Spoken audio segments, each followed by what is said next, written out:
Hello and welcome to the IALLT interview project of the FLT MAG. I'm Jeff Samuels, and I'm joined today by three folks who have some expertise in artificial intelligence for language learning purposes. So I'm going to briefly name them and then ask them to introduce themselves. First, we have Simon Zuberek, who is a senior educational technologist at Columbia University's Language Resource Center.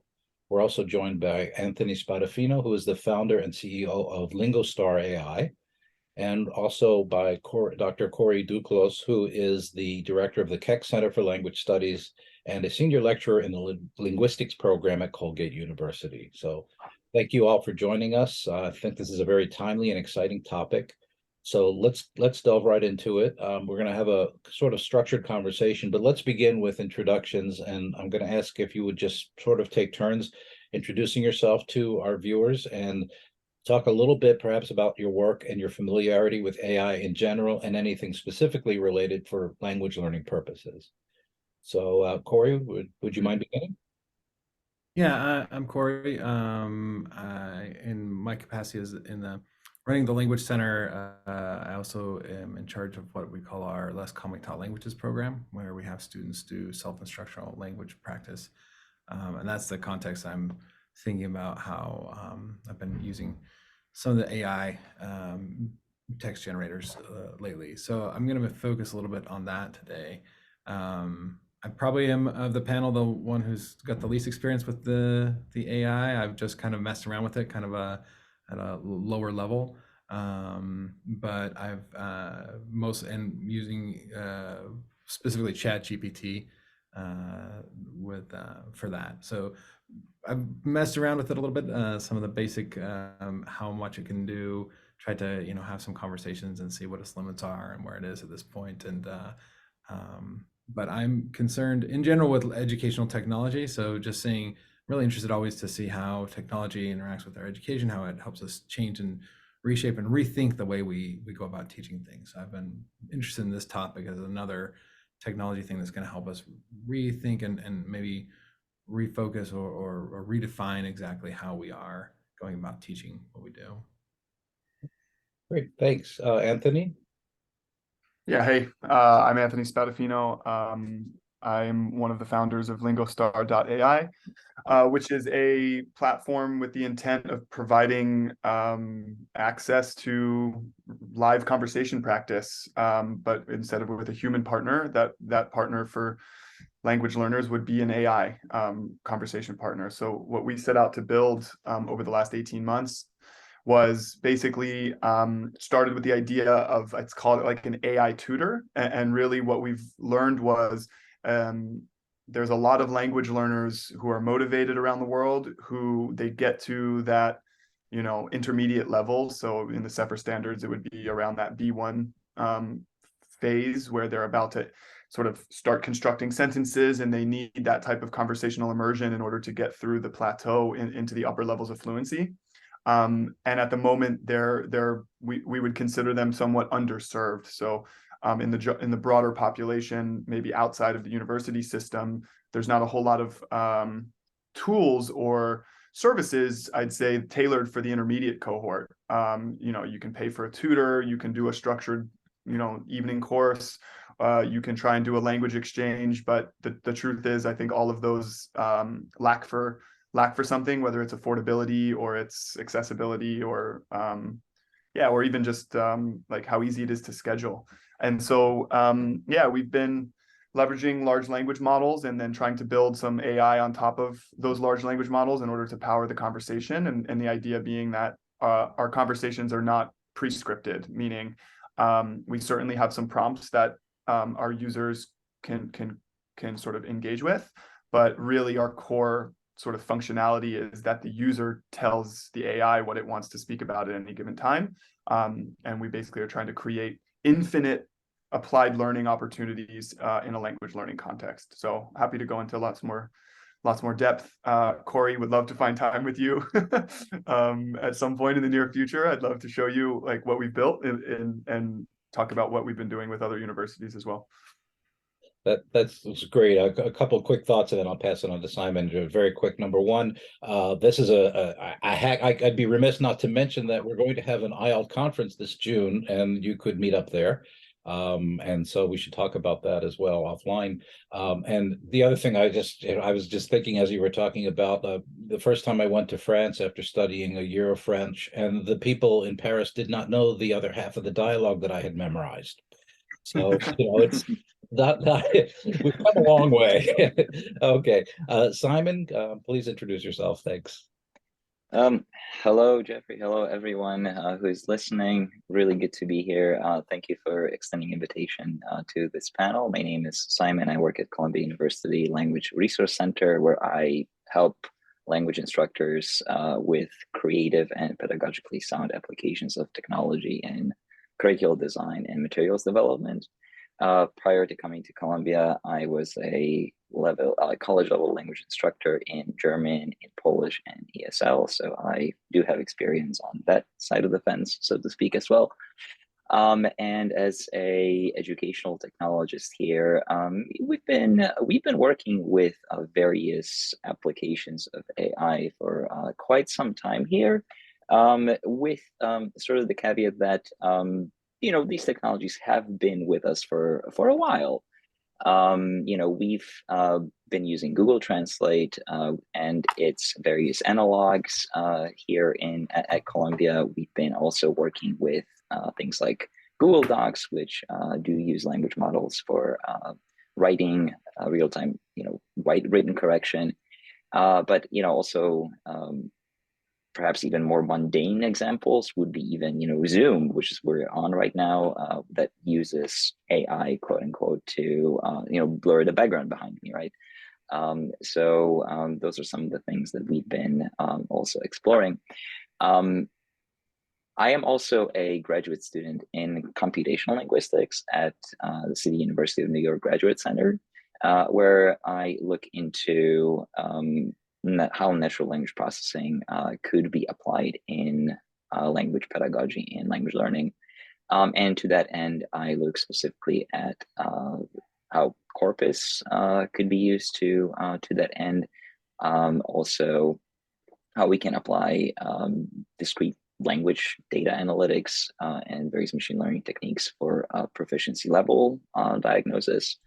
I'm looking at scaffolded error correction, pronunciation training, and feedback. I'm also interested in scaffolded use of chatbots, either for spoken or for written practice. So that would be me.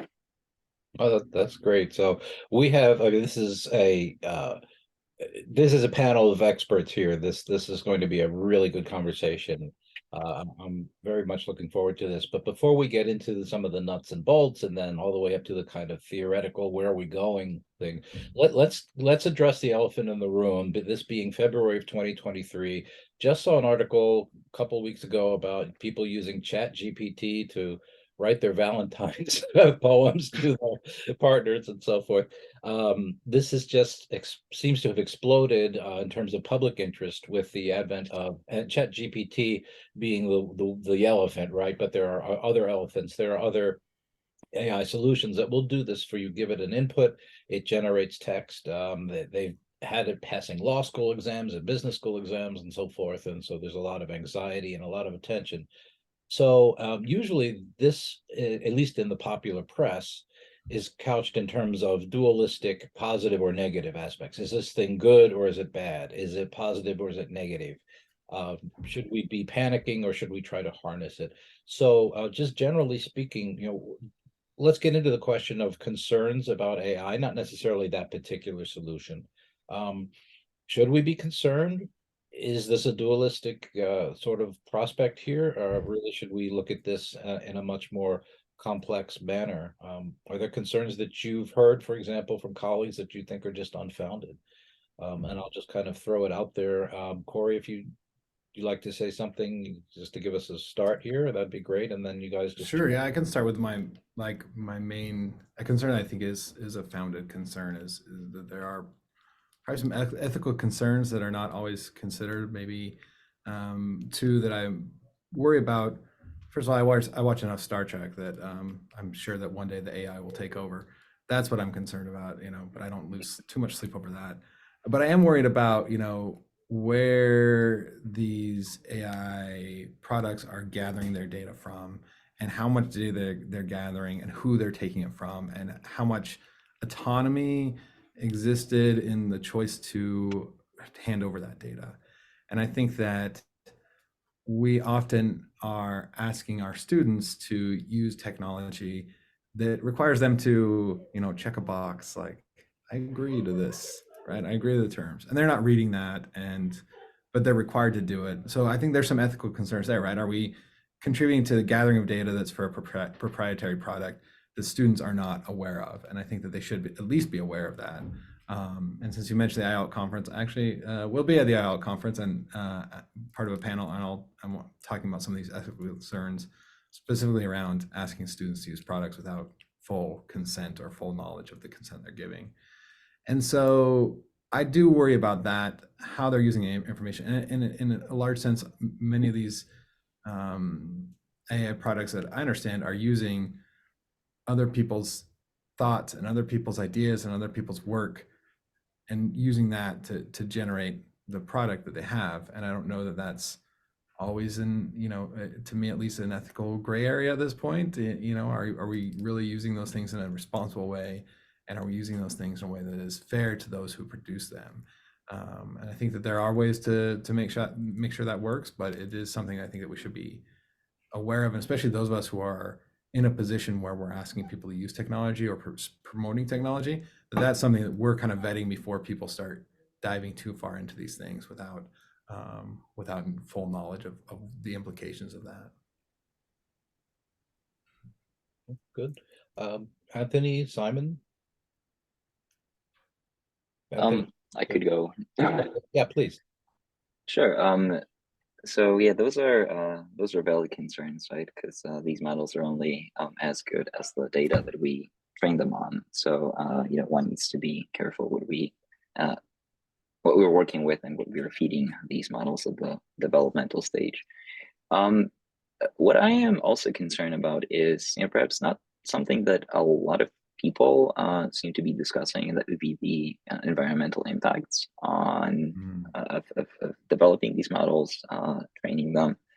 I've been concerned, but also interested in how these massive language models or data models in general impact the environment. And in terms of carbon footprint, they are they're pretty needy. It's almost to the point where, so there's the question, of course, how much energy would it take to train them, but also how much energy does it take to, perform a single search, or for the robot to generate a single prompt or responsive prompt. And I think those are the kind of things that, we should keep at the back of the mind, and perhaps even let our students, let them know about that. But more sort of from the standpoint of foreign language pedagogy, one of the things that has emerged from our conversations here with the language instructors at Columbia, and as well as other schools that we work with, is the question of authenticity. In other words, how authentic the language that is generated by these models really is. And it turns out that it really varies, and more often than not, it is not as authentic as our instructors would like for it to be. Which of course, opens a whole slew of possibilities for, educational experiences, but at the same time, draws our attention to the fact that, okay, we shouldn't really be taking this for granted, this new technology. It may get better, it may get more proficient, but, for the time being, let's be cognizant of it. And this is perhaps even more noticeable with less resourced languages. So Corey has mentioned that he's working with a lot of less commonly taught languages. Here at Columbia, we work with a number of them as well. Those models are trained with understandably less data, and so they're not going to be as accurate. And wherever they fall short, that's when the translation kicks in, right? And with translated language, we're no longer working with authentic input or output. It is translated. So again, that complicates the pedagogical questions a little bit further. I mean, can I ask what you mean by authenticity? By authenticity, what I mean is usually, idiomatic correct. I mean, there's the question of idiomaticity, but there's also, all sorts of questions of the pragmatic use of, certain forms or certain vocabulary, lexical items, correct use of the register, things of that nature, right? Got it. Yeah, I mean, I guess I'll chime in as well. It's a very interesting question. I think anytime, I'm certainly no historian of of technology, but I would imagine that anytime that there's sort of a piece of technology that has been made accessible to the general public that captures the imagination due to the sheer potential that it has, especially as it pertains to influencing human behavior at scale, I think it's justifiable for there to be concerns, right? I mean, we should question what guardrails does society need to put in place to ensure that the right outcomes are being derived for people at scale. And so I actually, when I was thinking about well, for us, we've been playing around with it since GPT-2, but when I think most people are familiar with it as ChatGPT. When it was released and it seems to capture the world's imagination, and that's currently still where we're at in February 2023.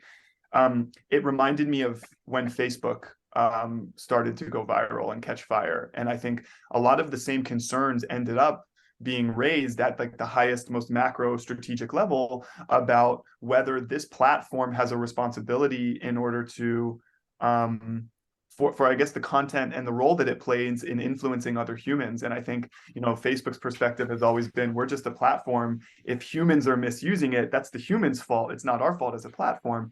And similarly, I think ChatGPT is going to go through a bit of the same PR cycle from the general public, which is there's likely to be bias in its responses because humans are biased, and as it scrapes the publicly available web sources, and as it ingests lots of literary novels throughout history, I mean, those are all infused with human biases at any given time in history, and it's likely that the output will have some of those biases. And so I think it's worth asking in which areas that might lead to suboptimal results, I guess, for us. I also think it's worth mentioning that, as you train your own AI models, and I can't claim to do anything even remotely close to the large language models like BERT or BARD or GPT, but you as a part of this process, even for us as a startup like LingoStar, and we're only 5 employees, as we're training our own models, we often use synthetic data. So it's very difficult to get human classified and labeled data to make your perfect model. It's actually really hard to get. And so oftentimes what you do is you take the available data that you have, and then you give your model more data that's synthetic, that the AI has generated. And I think there's certainly some questions as to, now that this has captured the world's imagination, it is possible to imagine a world in which there are some bad actor problems in terms of just generating lots and lots and lots of sort of conversations that are basically synthetic, but that have a specific purpose in mind that might be that might not be good for society. So I imagine and I hope that the OpenAIs of the world, the Googles, the Microsofts are going to be conscious. They're going to have sort of AI guidelines and principles in order to govern this, and I think that we should hold them to that standard.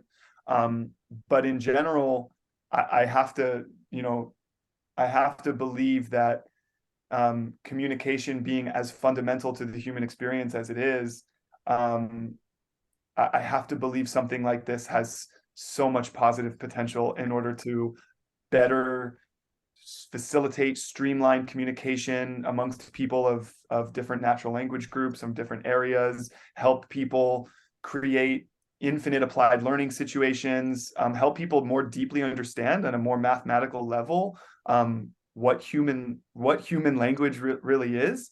Which I'm an amateur linguist at best. What I'm learning about how these models are being put together and how a computer thinks about human language is fascinating, and it can help us more deeply understand one of the true core components that separates Homo sapien from other animals. And so it's just such an exciting time to I guess be involved in getting your hands dirty and in this. And so I think I can't help but take a more positive and optimistic viewpoint about its potential. Yeah, I agreed, absolutely, and I think you all raised some really important points. Others that are out there that are in, more in the mainstream discussions. How can learners use it to cheat? How do we ensure that, particularly if it's at a distance, that a learner is really, when you're evaluating somebody's proficiency level, that they don't have, like, for example, we're all on Zoom right now. You don't know this, but I have a screen to my right here that I could be using and running whatever, and generating whatever questions or comments that I may, wish to. I could be looking stuff up. And if this were an academic setting and this were an evaluation or an assessment of some kind, how would you know? So, that's the kind of the level at which I think, a lot of the conversation has started in terms of concerns and students cheating, not really writing what is pretended to be their own work, particularly if you're going to use it for evaluation proficiency levels. How do you know that they're not getting some sort of artificial aid and so forth? But I think the deeper questions are more the ones that you all have raised, particularly about whose content is it? What are you agreeing to? If you have to do this to complete an assignment, you have to agree to things. If the terms are 70 pages long, you haven't read them, are you really agreeing? And of course, the ultimate fear that everyone has of, the machines taking over, and the kind of stuff that we've seen in science fiction all the way since 2001: A Space Odyssey, and perhaps even before that, H.G. Wells and so forth. So it's fascinating times, and I think we really hit on some of the the dualism, in the sense of that there's so many positives and also many threats, or possible threats anyway. Let's pivot a little bit to how this really works in practicality. And Anthony, you have an actual solution that you've developed that you can talk about. So that's a very good concrete example. But could you each of you talk about one or two solutions that you're familiar with that use AI, particularly for language learning, and how does it actually work? Like, what's the user experience like? What's the interface like? How does it work on the back end? Who writes all the code? Where do you get the corpus? Simon, you mentioned a corpus before. So if it's okay, Anthony, I'll start with you, because I think you can talk about this very, very specifically. Yeah, I'll try and keep it somewhat brief, because startup founders love to talk about their It's not a sales pitch, but yeah, no, totally. you've seen behind the curtain. We are using it. So our conceptualization of it's in, and the true educators in the room would probably consider this an oversimplification, but we consider the optimal language learning experience for a user to be, let's say, learn something, step one. Step two, apply that learning in a realistic setting. And then three, review that applied learning for your mistakes, and then and learn from your mistakes, and then continue back to step one. And that, like, sort of iterative learning loop, we believe is the right way to create long-term value in terms of helping more people actually reach fluency as language learners. So we think that there are tons of great apps out there. The names, the Duolingos, the Babbles. These massive companies do a fantastic job at getting students interested in language learning. They do great at getting you to an A1 or an A2 level, but we think that there's so much potential to get people actually basing their language learning around and center it around the actual act of a conversation, which really should be the goal for all language learners. So basically, to answer your question on the technical side, we are using the AI in order to create an infinite amount of conversational situations in which a user could tap into and practice their conversation, both written or in an oral conversation with voice. So we of course are leveraging text to speech and speech to text in order to power the voice conversation. So you're able to have a true voice back and forth. We obviously are able to overlay lots of other technology, grammar checkers, spelling checkers. We have reverse engineered a speech to text algorithm so that we give you pronunciation feedback. So we basically compare your audio file to how a speech to text algorithm would claim is native fluency, and compare the two. It's not perfect, but it's in a ballpark range, very, very helpful for our users. And what we're doing now is we're basically parsing all of that data. So we have all of these conversations happening. We get all of these audio files. And the question is, what do you do with that data? And what we want to do is twofold. One, of course, is improve the user experience. So we want our chatbot to be the best conversationalist. It needs to know how to adjust its fluency, adjust its sophistication to adapt to the specific user. It needs to know how to recast mistakes that a user's made in the same conversation, so it can role model what the right way to, say, conjugate that verb in the past tense is. It needs to know how to ask the right questions to keep the conversation engaging. There's just so much that we can leverage AI for, never mind sort of phase 2 of AI, which is, of course, well, how can we improve some of the language learning services that are out there? I'll use the speech to text algorithm as an example again. I've a few South Asian friends when I was living in London who mentioned that they never used Siri on their iPhone, and the reason was because oftentimes Siri didn't understand the way that they spoke English, even though they spoke English from the day they were born, and that was a big frustration. And for us, we're going to be able to capture audio files from like linguist groups, right? Whether that's sort of Slavic linguist groups or South Asian or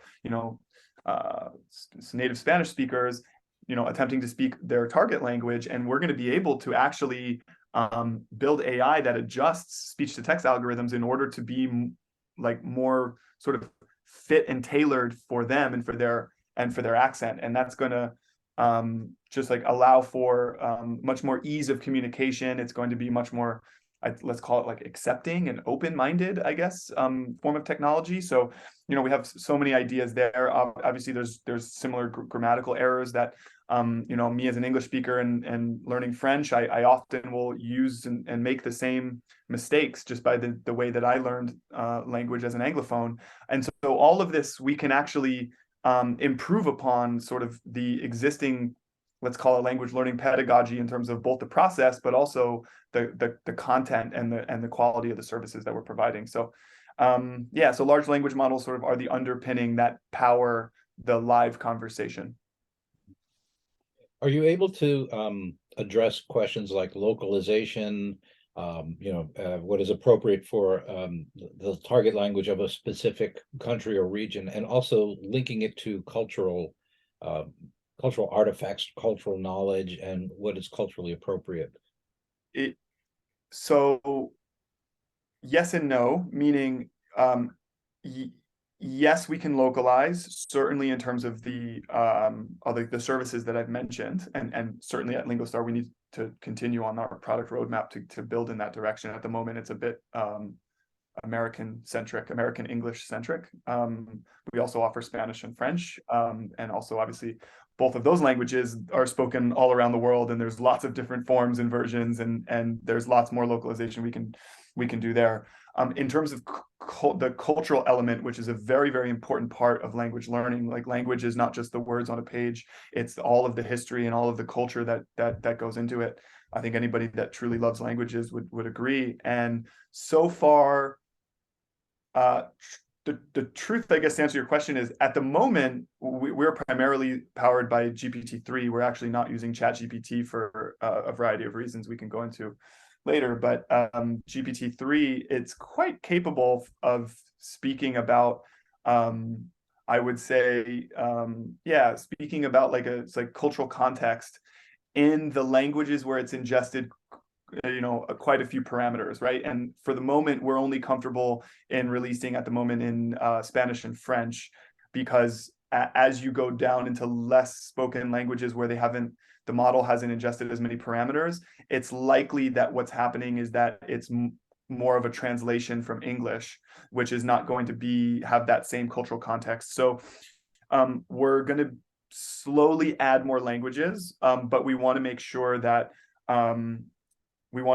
we can that it's ready. Now, one thing that's worth mentioning, you can use multiple language models to power a digital product. So one of the things that we're exploring now, and we're having early conversations, so I won't mention the group, but it's with a Native American linguistic group, is would we be able to build our own very small language learning model, right? That's for, say, an endangered language. And that can be the first large language model that is called upon in order to power a given conversation. And then it will use, say, ChatGPT, GPT-3, BERT, one of these other models, in order to sort of function as like a backup in the case that it's unable to have enough confidence that it's going to be able to respond in the appropriate way. And so if we can start to build like the appropriate layering, then I think that we can start to create a scenario in which no matter what the situation that a user wants to practice, no matter what language they want to speak, no matter what the accent is, we can sort of have a bespoke and custom solution, all the while the biggest large language models become sort of the backup, right? They're the bottom net that makes sure that no matter what, even if we're not able to sort of solve this user's needs, we're going to fall back on a large language model with the capability of a GPT-3 or ChatGPT, which is outstanding. So that's a bit of like the technical side of how we're trying to approach your question. Great. Thank you. Very informative. Yeah, we just very briefly, and I'll turn it over to our other guests. We just published an article in FLT Mag where a couple of users used ChatGPT and then noticed that what they were trying to do was available in other languages other than English. So when they tested it, they found there was a big difference. Actually, it wasn't ChatGPT. I'm sorry. But it was also artificial intelligence. It was about design. It generated images for you. So you would say, generate an image of this and that. And you could use well-known historical figures and so forth to varying degrees of success. And there really was a difference. In English, it was really great. And when they started to do it in Russian and Chinese, they found the results were not there. And yet it was available in those languages. So yeah. That's what prompted that particular question. So Simon, Corey, so the original question here really was about solutions with which you may be familiar, how it actually works, right? Simon, you mentioned Corpus. How does this work on the back end? What's the user experience like? Are there ones with which you might be familiar, just to give us an idea of kind of what's out there and how it works? So Simon, would you like to go on the maybe? Yeah, sure. Yeah, and I'll be happy to talk a little bit about Corpus. So the one tool that comes to mind that we have implemented across a number of languages here is Lingue or Lingui. I think two pronunciations are correct here. It is essentially a translator. It's a translate platform that spans a handful of languages. It's not at the moment as wide scale, as big as Google Translate. However, it is corpus based, and what I mean by that is when you ask your students to find meaning of certain lexical items, then certain knee-jerk reactions to go to Google Translate and type in a single word or a sentence phrase, and they're able to and they obtain a translation. There's the output. That output, when it comes to whole phrases or sentences, is a little more contextualized. That context is missing when you just operate on the level of a single lexical item, a single word. What Lingue does is that it provides you that context. So let's say that you're interested in a translation of word from Spanish to English or Japanese to Polish. It provides you the translation, but also at the bottom, it provides you the two, or the juxtaposition of the two corpora to give you the context in which these two, the lexical item you're interested in, works in the language that you're translating from, as well as that you're translating to. So that is super helpful because that again, provides you the context that may be necessary in order to really understand the semantic value of the target word. But also it's a double-edged sword a little bit, because in order for you to be able to truly benefit from the context, from the corpus, you need to be able to decipher to understand the sentence, right? So that may not necessarily be always appropriate for students, for learners of lower proficiency levels. But nevertheless, that's something that we have been using here, more so as an analog, as an alternative to the ubiquitous Google Translate. Another thing that that we have also been taking advantage of is speech to text Google captioning. YouTube has a very, very robust AI-based system for automatic caption generation. And it is something that our instructors have been relying on to a relatively broad extent when developing their own materials. So so that would be my answer. Great. Corey, thoughts? Yeah, so what I've been using the AI text generator for, I've been using the OpenAI ChatGPT. And the way I've been using it is fairly simplistic, but we have what we call, like I said, our less common talent languages program. I have students who want to study a language. We're in I'm at Colgate University, which is in a town with 3,000 people. We're about an hour from the closest city. So if a student wants to study a language that we don't offer on campus, it's impossible for us to even find somebody who speaks that language, let alone knows how to teach that language and would be willing to teach a class. And even if we could, we only have, 1 or 2 students who are interested in the language. So it's not like we would be able to justify running a course for it. So we follow kind of the best practices for that are laid out by NASILP, the National Association of Self-Instructional Language Programs. We put together programs for students to study a language on their own. And part of that is that they have to meet once a week with a native speaker of the language, usually from our international student population. And so I work closely with the students who are these conversation partners. We're very clear with them that they're not tutors, they're not teachers, they're not instructors, they're conversation partners, because we all know just because you speak a language doesn't mean you can teach that language or know how to explain the language to somebody. I really want to take that burden off them as much as possible. So we meet once a week. I meet with each of those student conversation partners, and we develop whatever they're going to do during that conversation time together. And so lately I've been using ChatGPT as a way to generate some content that they can use. For example, I'll ask it I can look at the book and I can see what they're going over. And especially with a lot of these less commonly taught languages, the materials that exist are very few, right? So we have a student studying Farsi right now, and there's not a lot of resources out there for Farsi. And so having something that can generate some text has been really helpful. I know how to design a language activity that would fit the appropriate level for the student where they're at. I don't know how to do that in the languages that I don't speak. But ChatGPT can kind of help. I can use it to create some language models. I found that that's really useful for our student coordinator or our student conversation partners who, often struggle to just come up with some text on their own and something that's going to be at the right level. And so what we've also seen though is that it's not just a product, like it's not just the end there, right? That's kind of the starting point. So we can use that text that's generated, and I can have a conversation with the conversation partner about, all right, what's this saying? Is it saying it the right way? Is it culturally appropriate? Is it actually saying things that are true, that make sense? And then from there, we can modify things and adjust them as needed.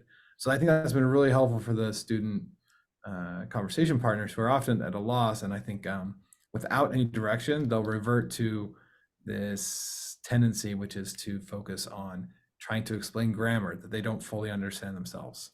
And it's not a useful time for anybody. What I really want them to do is have enough content and enough stuff that they can discuss and talk about together during those conversation time. That's very valuable, that they be spending that time using the language. So I found that as the the most helpful way I've used the tool so far.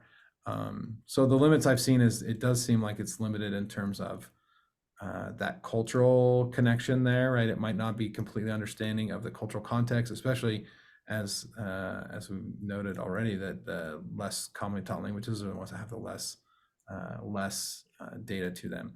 But even I've seen, I've messed around with it with Spanish, seeing how it would work with some of the content that I teach my students, and it will be, it will produce something that's mediocre text, about a topic. If I asked it to write something about the current presidency of the president of Chile, and it gave me some mediocre, like what you would get, kind of a regurgitation of Wikipedia a couple of times. But then another time it gave me a text where it seemed like it just replaced the name of the president with all the facts were about Donald Trump. So I said the Chilean president is a presidency that began with a vow to build a wall with Mexico. That would be a strange wall to build from Chile to Mexico, but maybe somebody could do it. Yeah. So you can, I think that at this point, at least, it's not a tool that we could say it can just create it on its own. It definitely needs some moderation and some expertise to make sure that you're getting that, especially that cultural context is key there as well. Can I ask a quick question to Corey? Do you Yeah. primarily use ChatGPT for beginner students, or like first years, or second and beyond? Yeah, so the students I'm working with are primarily students who are beginners of the language, right? Because it's a language we don't teach on campus. Usually, we do have a few students who are a little bit more advanced in that program with Portuguese, but I also speak some Portuguese, so I don't need to rely on the ChatGPT for that as type of thing. So yeah, we've used it for the lower levels at this point. Yeah. So, one of the things I hear in your response to the question is that the use of artificial intelligence it remains within your hands and your scrutiny.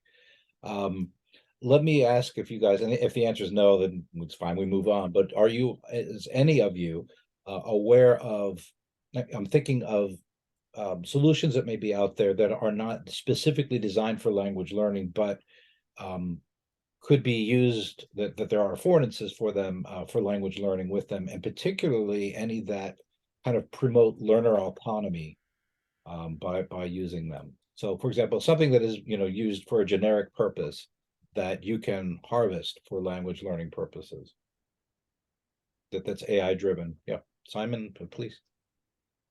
The one thing that comes to mind almost right away is yet again Google Translate, and here the pronunciation generator. I think that that is not necessarily something that is meant for pedagogical purposes, as in structured scaffolded language classroom kind of situation, but it is helpful to students, especially again when they're trying to practice at home, or at least listen to how different things are being pronounced. It doesn't come with feedback, or at least not yet, but that's something that is available right there.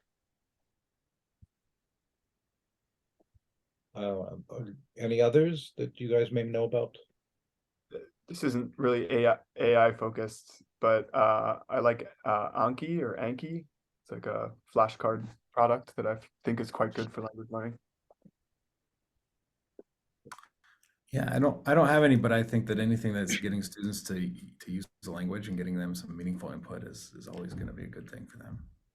The thing that I always think back to is gaming, which hasn't gone away, but it like our current topic, it suddenly became it was in the line, let's say, and gaming and gamification, but particularly when students play games and they're interacting with others in the target language. Yes, there's a lot of vocabulary acquisition specific to the game and to the scenario, which can be not really related to the real world, but it can also be. So that's always something that fascinates me, because there's all this sort of accidental learning that takes place because they interact with others, that communicate with other game players, and they learn a lot about the language or semi-consciously, because they're really focused on the game task, but yet all this other acquisition comes about sort of through the back door. So, but that's not new really. So let's as we start to wind down, just a couple other questions, but I think one that's really interesting is your sense from your colleagues. How do they view this? Are you getting frantic knocks at the door, phone calls, texts, and emails from colleagues going, what's going on here? Is this the end of education? Are they all going to cheat now? Are people panicked, or are they taking a more measured approach? Are they waiting for the opportunity for research to come about and so forth, and for there to be published in longitudinal studies? Or are people, what's the reaction? Because I feel like everybody's kind of running around frenzied at this point, and maybe that's just, what you hear in the press.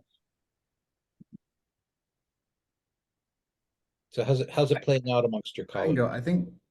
I think the people that are concerned about it, I think what I see in that concern is when people are putting too much emphasis on product, which is typical in our society, that the product is always the focus and don't put enough emphasis on the importance of the process. I think my colleagues who do value the process and having students go, helping students walk through the process of how they learn as well, are less concerned about the important or the impact of ChatGPT. And I think that it's important for us as language educators to keep this in mind as well, because it's very easy for somebody outside of the languages to even well-meaning say, well, the languages are useful because you can do this or you can do that, right? You can get a better job, you can put it on your resume, you can travel, right? All of those are product-based ways of talking about the value of language learning. And I think that they don't actually get at what I believe is the true value of language learning, which is really understanding a fundamentally different way of communicating and understanding how people in a different world and a different culture are able to communicate with each other and having a deeper understanding of linguistic knowledge. And I think that those are the values that we need to make sure that people are understanding.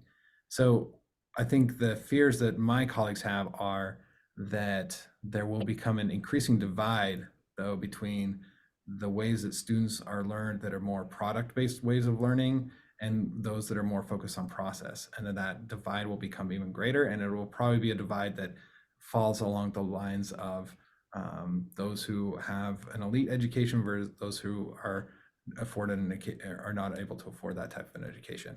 And so we'll see people who are trained in ways, this is a fear that a colleague has expressed, we'll see people who are trained in a way that everything they do could be done through ChatGPT, and others who are trained in a way that would be, an elite that couldn't understand the deeper meaning of subjects. I think that's the concern that I see among colleagues, at least in my institution. Right. No, that makes sense, and I always think about digital divide and this kind of thing, and VR, also coming to, more and more integrated into language learning. Which is my concern is that there's going to be more and more of these haves versus have-nots. And if that starts to get into the education that you receive and your ability to think critically and to be a globally prepared person versus someone who memorizes a code really well and can apply that code, that's not language, that's not communication, but it may have foreign vocabulary to it, Yeah. Good. So how any other thoughts about that, how your colleagues are reacting? I can jump in. I can speak. Okay. Go Go ahead. ahead, Simon. Okay. I just wanted to share how our students, from my conversations with the language instructors here, are responding to it. Some of them have been using it. Actually, most of them by now have been using it since November or whenever it became public. The general consensus seems to be that I don't really need it. I really don't think I will be taking advantage of it to its fullest potential. I want to, and this is student speaking, right? That I'm here, I'm taking language classes, I'm studying this in order to be able to communicate, to write on my own, to produce the language that I am interested in at a certain proficiency level. I want to get there by myself. I do not need robots to assist me with it or to do the work for me. So that's sort of what our students are saying. Our instructors are, by and large, not terribly worried about that because when it comes to, I mean, knowing that, students are not very keen on using it in the first place, well, then how can we, use it in the classroom as as a pedagogical aid, right? Well, there's at the moment a pretty, clearly defined ways in which this could be done, and almost, and they're not, the content that it generates, again, is not that great, and all things considered. There are better alternatives out there for conversation, for cultural exploration, for register, genre exploration, things like that. Almost to the point where ChatGPT in its current iteration, it's not really that attractive to them. I'll I'll jump in slightly a different side of the coin, I'd say, than Simon. We are, piloting LingoStar with about a dozen universities and language learning schools. Think so. I guess on a more tactical level, it's not intended to replace the education system. Very far from it. It's intended to be a tool in which we're putting the control in the educator's hands to create infinite learning opportunities. Not only does that mean like infinite practice, right? Practice saying phrases out loud, practice, in a live situation where you have to think on your feet, that tries to mimic a real conversation of you being in a live conversation with another human in your target language. But really, I think the importance that a lot of the instructors have told us about, like sort of the breadth of what it can speak about, is that it allows them to align language to the passions or the interests of the student. So if you have a student who's into sports, then you can have them have conversations that are about about sports in their target language, or food, or music, whatever it might be. And it has both historical and sort of generally topical knowledge, right? Obviously, it's like the more recent past, it's not capable of speaking about, but that breadth has really like opened a lot of eyes, at least in our pilot programs, in terms of how they can use this as a tool. Again, I'll go down to another like tactical element. In the classroom, teachers often have similar tactics in order to get students to speak out loud. You'll do breakout sessions, you'll do role playing, and they'll read from a book. That's, again, not intended to simulate a conversation. It's quite literally a forcing function for a student to speak out loud, to practice pronunciation out loud. I'd say the general feedback from both students and the teachers about these specific exercises are that I think both sides think that they're suboptimal, in that students don't feel like it's particularly effective, maybe a bit annoying, and teachers sort of resort to it because otherwise it's quite hard to use a Socratic method and actually convince a 19-year-old first year Spanish student to get over the social anxiety of speaking a language that they're just uncomfortable speaking at the moment. And so there's just so much classroom time spent just like with teachers really trying to drag any out loud conversation to happen. And what these educators have told us is what they've started using LingoStar for is like a supplemental work or homework tool, in which they are effectively saying, go home, speak about this with the AI. You don't have to be embarrassed. The AI is not judging, right? So students are very, very comfortable practicing, and then they come to class more willing to participate because they've said those phrases before, once or twice before they come to class. So it comes off the tongue a little quicker, and they're a little bit more confident when they come to class in terms of having a bit more of that roundtable and open discussion with their human peers. And I think that's, for us, our early pilots, we initially conceptualized this as, as like a direct-to-consumer application. And what we've realized now is actually our most engaged users are at universities and language schools. So it's obviously it's like a limited amount, but what we're doing is we're starting to create the ability for our teachers to truly control the topic creation. So instead of just using off-the-shelf ChatGPT, you are able with LingoStar to create your own topic. You create a classroom, add your students, create your own topic, we walk you through the prompt creation process so that it's simple but effective. So you're not just, again, sending one sentence into to ChatGPT. It's like a deeper prompt. You're able to upload an image or a video if you'd like, and so that can be the basis of the conversation with the AI. We're testing that right now in our staging environment, and I think like all of these are intended to provide the safe space really for students to get that like true simulated conversation practice, but it's not intended to replace the education and the role of the teacher. Actually, we're trying to empower the teacher to like do more teaching, and a little bit less coaxing out loud pronunciation.